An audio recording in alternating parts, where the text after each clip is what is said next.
Kebakaran hutan di Los Angeles, California, Amerika Serikat semakin menggila dan merambat luas. Dilaporkan kemunculannya di San Diego, dekat perbatasan AS Meksiko, pada Kamis, 23 Januari 2025. Yakni di dekat jalur truk Gunung Otay, yang terletak di dalam area hutan belantara.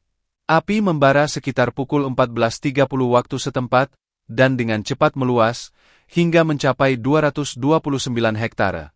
Selain itu, kebakaran semak belukar juga terjadi di sepanjang jalan tol 405 di Seal Beach.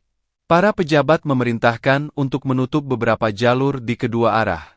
Okfa mengatakan kebakaran tersebut hanya terjadi pada lahan seluas 1 hektare.